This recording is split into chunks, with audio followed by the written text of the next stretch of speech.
Hello everyone, Hitesh here. Today we're gonna talk about the movie Resident Evil. So without wasting time, let's start the movie. कहानी की शुरुआत में हमें ये पता चलता है कि 21वीं सदी की एक सबसे बड़ी कंपनी जिसका नाम है अम्ब्रेला कॉरपोरेशन, इसे पॉलिटिक्स और फाइनेंस डिपार्टमेंट की तरफ से फुल सपोर्ट है। लोगों की नजरों में ये कंपनी आईटी, फार्मास्यूटिकल और एक मैन्युफैक्चरिंग कंपनी थी, लेकिन इस कंपनी के अंदर होते थे इलीगल काम। यहाँ तक कि यहाँ के सभी एम्प्लॉयज को भी नहीं पता था कि इसकी मेन इनकम कहाँ से आती है। इस कंपनी का मुख्य काम था वायरल हथियारों को बनाना और बायोमैकेनिकल प्रोडक्ट्स को बनाना, जिसे वो बेचते थे सेना को और दूसरे ब्लैक मार्केट में, जो कि तबाही मचाने के लिए उपयुक्त थे। पूरे विश्व में अम्ब्रेला कॉरपोरेशन की काफी सारी लैब्स थी, जैसे टोक्यो, जापान, अमेरिका और ऑस्ट्रेलिया। अब यहाँ पर ये स्टोरी शुरू होती है अमेरिका के रैकून सिटी से, जहां पर एक लैब है जिसका नाम है हाइव। तो हम देखते हैं कि मूवी की शुरुआत में एक केबिन में एक आदमी कुछ बायोमैकेनिकल बोतल्स को वहां से चुराकर भाग रहा होता है, लेकिन चुराकर भागने से पहले उनमें से वो एक बोतल को उसी कैबिन के अंदर वहीं फेंक देता है। उस बोतल के टूट जाने की वजह से उसका केमिकल उस पूरे कमरे में फैल जाता है और साथ ही वहां का एयर कंडीशनिंग सिस्टम उस बायोमैकेनिकल प्रोडक्ट को ऑब्जर्व कर लेता है और पूरी लैब में उसे एक गैस की तरह फैला देता है। अब यहाँ पर सबसे खास बात यह है कि इस हाइव यानी कि इस पूरी लैब को एक सुपर कंप्यूटर रेड क्वीन के द्वारा कंट्रोल किया जाता है। रेड क्वीन का कंट्रोल इतना शक्तिशाली है कि वो यहाँ के दरवाजे, यहाँ के सिस्टम सभी पर अपना काबू जमा सकती है। और जैसे ही रेड क्वीन को पता चलता है कि कोई एक बायोमैकेनिकल बोतल टूट गई है और उसमें से वायरस एयर कंडीशन के थ्रू पूरी कंपनी में फैलता जा रहा है, तो वो एक अलार्म सिस्टम जनरेट कर देती है ताकि सभी डोर्स बंद हो जाएं और कोई भी उस कंपनी से बाहर न जा पाए। और देखते ही देखते उस कंपनी के सभी गेट्स बंद हो जाते हैं। वहां पर जितने भी साइंटिस्ट, टेक्नीशियन, वहां का स्टाफ जो भी वहां पर काम कर रहा था, वो उन दरवाजों में, उन केबिन्स में कैद हो जाता है और वो कोई भी उनमें से बाहर नहीं निकल पाते। साथ ही उन केबिन्स के अंदर वो रेड क्वीन एक पानी और कुछ गैसेस छोड़ देती है, जिनकी वजह से जो भी लोग वहां जिंदा थे वो सभी मर जाते हैं। अब यहाँ पर सीन चेंज होता है और हमें दिखाया जाता है एक मैंशन, एक बहुत ही बड़ा बंगला, जहां पर एक लड़की बेहोश पड़ी होती है।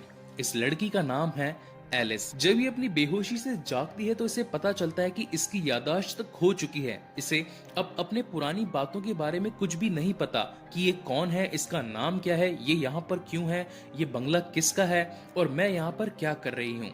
तो वो वहां से उठती है और उस पूरे बंगले को, उस पूरे मेंशन को एक्सप्लोर करना चालू कर देती है। उसे एक ड्रॉर मिलता है और जैसे ही एलिस उस ड्रॉर को खोलती है तो वहां पर उसे बंदूकें दिखती है। अब वो ये सोचती है कि इस ड्रॉर में ये बंदूकें यहाँ पर क्या कर रही है। वो इस बात को जानने के लिए, उस मेंशन को और भी ज्यादा समझने के लिए इधर उधर घूमने लगती है। लेकिन तभी वहां पर एक आदमी आता है जिसका नाम है मैट, और वो एलिस को कहता है कि तुम यहाँ पर छिप जाओ, कुछ पुलिस वाले यहाँ पर आने वाले हैं और वो तुम्हें जान से मार देंगे। और तभी हम देखते हैं कि वहां पर 7-8 पुलिस वाले आ जाते हैं, मैट को और एलिस को कैद कर लेते हैं। अब यहाँ पर इधर एलिस की याददाश्त गुम होती है और वो ये सब कुछ जानकर परेशान हो जाती है कि आखिर ये मैट कौन है, ये पुलिस वाले क्यों हैं, ये यहाँ पर क्यों आए और इन्होंने मुझे क्यों पकड़ा। लेकिन इस वक्त हमें इन सभी चीजों का कुछ भी पता नहीं लगता। वो सभी पुलिस वाले उन दोनों को पकड़कर कहते हैं कि हमें नीचे हाइव में जाना है और वहां पर कुछ इलीगल एक्टिविटीज हुई है जिसे हमें रोकना है। उन पुलिस वालों में से एक का नाम होता है केवलिन। वो उनका इंटेलिजेंट स्पेशलिस्ट होता है। वो उस मेंशन में एक दरवाजे में कुछ कोड डालता है और तभी वहां से नीचे अंडरग्राउंड जाने का एक रास्ता निकलता है। सभी पुलिस वाले, मैट, एलिस और केवलिन उस दरवाजे के अंदर जाते हैं और पहुंचते हैं एक ट्रेन के पास में। वो ट्रेन होती है सीधा हाइव का एक दूसरा रास्ता। अब यहाँ पे गाइज मैं आपको बता दूं कि हाइव, जो कि अम्ब्रेला कॉरपोरेशन की एक लैब है, जहां पर 500 से ज्यादा टेक्नीशियन, साइंटिस्ट और स्टाफ उस कंपनी के लिए काम करते हैं। उस ट्रेन में उन्हें एक बेहोश आदमी भी मिलता है, उसका नाम होता है स्पेंसर। अभी स्पेंसर यहाँ पर कैसे आया, इसका जवाब हमें आगे इस कहानी में पता चलेगा। अब पुलिस वाले उस अम्ब्रेला कॉर्पोरेशन यानी कि उस हाइव के अंदर इसीलिए जाना चाहते थे क्योंकि 5 घंटे पहले यहाँ पर एक गैस छोड़ दी गई थी जिसकी वजह से सभी एम्प्लॉयज मारे गए थे। अब ये जो पुलिस वाले हैं ये चाहते हैं कि ये अम्ब्रेला कॉर्पोरेशन उस हाइव के अंदर जाएं और उन सभी को चेक करें कि उनमें से कोई बचा है या नहीं बचा है। अगर कोई बचा होगा तो वो उसे वहां से निकाल लेंगे और साथ ही उस पूरी हाइव को सील पैक कर देंगे। और साथ ही हमें ये भी पता चलता है कि एलिस भी इस अम्ब्रेला कॉर्पोरेशन का एक हिस्सा थी। वो भी इस कंपनी के लिए ही काम करती थी, उन बायोमैकेनिकल प्रोडक्ट्स को सुरक्षा देने का। वो एक सिक्योरिटी गार्ड थी जो कि उस मेंशन में एक दूसरे आदमी जिसका नाम है स्पेंसर उसके साथ में रहा करती थी। कंपनी को लोगों की नजरों से बचाने के लिए ये कपल यानी कि जिसका नाम एलिस और स्पेंसर है ये उस मेंशन में रहा करते थे ताकि किसी को भी ये पता ना चले कि हम यहाँ पर कोई इलीगल एक्टिविटी करते हैं। लेकिन क्योंकि जब रेड क्वीन ने उस पूरी कंपनी के अंदर एक गैस छोड़ी थी ताकि सभी लोग मर जाएं, तो रेड क्वीन ने उस मेंशन के अंदर भी एक गैस छोड़ी थी जिसकी वजह से एलिस अपनी याददाश्त खो बैठती है और उसे कुछ भी याद नहीं आ रहा होता है कि वो इस कंपनी के लिए काम क्यों करती है और यहाँ पर वो किसके साथ में रहती है। थोड़ी ही देर में सभी क्रू मेंबर पहुंचते हैं उस पहले दरवाजे की तरफ जो कि हाइव में जाने का सबसे पहला रास्ता होता है। और वहां पर जाने पर उन्हें पता लगता है कि ये एक ऐसा चेम्बर है जो कि उनके मैप में कभी था ही नहीं। उस चेम्बर में पड़े होते हैं काफी बड़े बड़े स्टील के बॉक्सेस जिनके अंदर चल रहा था कुछ इलीगल एक्सपेरिमेंट। अब यहाँ से सभी लोग 2 टीमों में बट जाते हैं। पहली टीम जिसके अंदर होते हैं मैट, स्पेंसर और साथ ही 2 पुलिस वाले, और वहीं दूसरी टीम में होते हैं 5 पुलिस वाले और उनके साथ में एलिस। क्योंकि एलिस भी उनकी सिक्योरिटी दल की एक सदस्य होती है इसलिए उसे लड़ना अच्छा आता है और बाकी पुलिस वाले उसे अपने साथ में ले लेते हैं। और जब वो दूसरी टीम आगे बढ़ने लगती है तो उन्हें पता लगता है कि उन्हें उन प्रयोगशालाओं से गुजरकर अंदर सुपर कंप्यूटर तक पहुंचना पड़ेगा उसे बंद करने के लिए। तो वो सोचते हैं कि सामने का दरवाजा बंद है तो हमें कुछ टेक्निकल फॉल्ट्स करके सामने के दरवाजे को ओपन करना पड़ेगा। अब दूसरी टीम भी आधी आधी बढ़ जाती है। उसमें से पहले 4 पुलिस वाले उस सीक्रेट चैम्बर के अंदर सामने का दरवाजा खोलने के लिए आगे बढ़ते हैं और वहीं जो बाकी आधी बची हुई उनकी बी टीम होती है वो कंप्यूटर पर बैठकर ऑपरेट कर रही होती है उन 4 पुलिस वालों को। हम देखते हैं कि जैसे ही वो जो 4 पुलिस वाले हैं वो आगे बढ़ने लगते हैं तो वहां पर जो रेड क्वीन है वो अपने सेंसर्स के थ्रू उन्हें पकड़ लेती है और उस चेम्बर का एक लेजर एक्टिवेट कर देती है। और जैसे ही वो लेजर एक्टिवेट होता है वो उनमें से 2 पुलिस वालों को वहां पर काट देता है। लेकिन जब तक केविन उस सिस्टम को बंद करने की कोशिश करता है वो लेजर लाइट एक्टिवेशन के साथ उस पूरी टीम को वहीं पर जान से मार देती है। और हम देखते हैं कि वो जो टीम बी थी उसके अंदर से अब जब 4 पुलिस वाले मर चुके होते हैं तो सिर्फ बचते हैं केवलिन और उसके साथ में एलिस।